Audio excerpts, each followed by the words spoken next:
This week on TGC News, Smith & Wesson goes mid, SK Guns loves Ninja Turtles, Bull Armory drops a bunch of new ones, and a big Guncon announcement.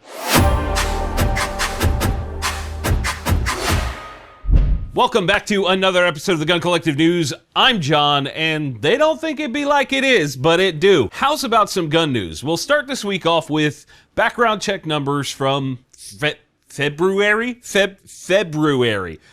I'm sorry, I'm terrible. The FBI keeps a database of these, and it's a good trend indication on how the industry is doing overall. Last month, we did 2.4 million background checks, which is only down a little over 100K from last year's numbers for the same month.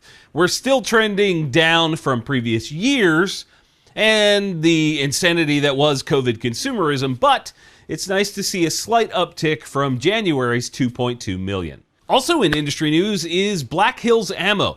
They were awarded a $30.8 million contract to manufacture 9mm ammo for the M9, M17, and M18 pistols from the DoD. The load that was chosen is the one that is very near to my heart because it uses the same projectile I've been carrying for the better part of a decade. The projectile is made by Lehigh Defense, and Black Hills refers to it as the Honey Badger load because it's barrier blind. I've seen that proven true many times over with my own eyes. I'm excited to see more people get to experience it on big scale. I'm also excited for more people to experience stuff from this week's sponsor, Radian. Radian offers some of the most interesting pistol accessories out there, like the Guardian Optic Protector with the 6 backup sights. Made for optics like this RMR, you can rest assured it will protect your optic even in the harshest conditions. Even if those conditions are a bit ridiculous. To learn more, head over to radianweapons.com. Smith & Wesson is back in the news this week with an AR-15, and before your eyes do a backflip into your head, hear me out on this one. It's the third gen of the M&P 15 Sport. This is their entry-level, sort of basic AR-15, and the changes for this third generation center around the upper. More specifically, the new 15-inch M-LOK handguard. It's free float. Yeah, so is everybody else, which is a nice upgrade from the polymer one on the last generation. They've also changed from the carbine length gas system to a mid-length gas system on this new one. This will make it shoot a little bit softer, perhaps. The MSRP on that previous generation was $839, and they've knocked a couple points off on this one with an MSRP of $799. That's likely due to the fact that this doesn't come with any sights. The original M&P 15 Sport came out at a time when the world needed more cheap ARs, and nowadays I kind of feel like you can't go to any gun shop without tripping over 6 of them. I'm curious how many of you guys would consider grabbing one of these over all the other options out there. SK Guns is back in the news with another set of 1911s. This time, it's from the early Italian Renaissance collection. That's interesting. Okay. These will be sold as 4-gun sets, and they're only making 25 of those sets. Each gun has a slightly different marking set and the name of a key figure from that time period. There's the Michelangelo, the Da Vinci, the Del Sarto, and Raffaello. They are one away from having the real Ninja Turtle series. I want the Donatello version, SK Guns. Get your shit together. The price tag for these is also just staggering. It's ridiculous. It does come with a really fancy knife, and they're covered in beautiful engraving and 24-karat gold inlays, but each set has an MSRP just shy of 21 grand. As per usual, they're beautiful guns, but god damn, that's a lot of money.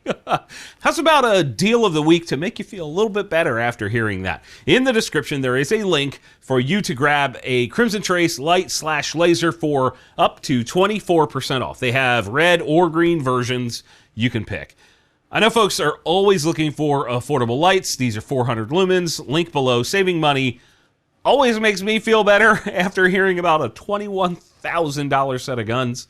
Check the link below. Now, I've got even more new guns for you and a big announcement coming. Let's just keep it rolling. Bull Armory released 5 new guns this week. Technically, it's more than that, but we'll keep it simple. First is the SOF, which is a mid-size 1911 chambered in 9mm, has an RMR optic cut, G10 grips, and is available in black or silver finish with an MSRP of $1750. There's also the Blaze, which is an IPSC competition gun built on their SAS-2 platform, aka Double Stack 1911. It's got lightning cuts, a big old magwell, 5-inch bull barrel, and a bunch of other trick features, including their Bull Armory optic system that has multiple mounting options. MSRP there is $2,750.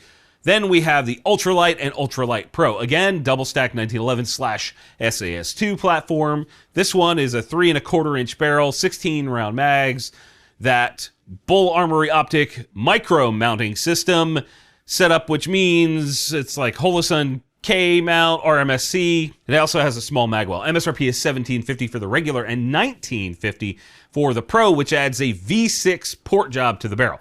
Then we have the EDC, which is basically a scaled-up version of that. 4 1/4 inch barrel, 18 round mags, SAS2 again, the optic mounting system again. MSRP is $1,850 for the regular and $2,050 for the Pro with the V8 port job. Then we have the TAC and TAC Pro. It's got a full-length pick rail, 20 round mags, 5 or 4 1/4 inch barrel on this, the optic mounting system, magwell again, and all the whiz-bang stuff you would want. The regular is $2,250 and the Pro with the V8 porting is $2,450. That's a pretty big step up from the last generation of the TAC gun, which was under $2,000, this gun.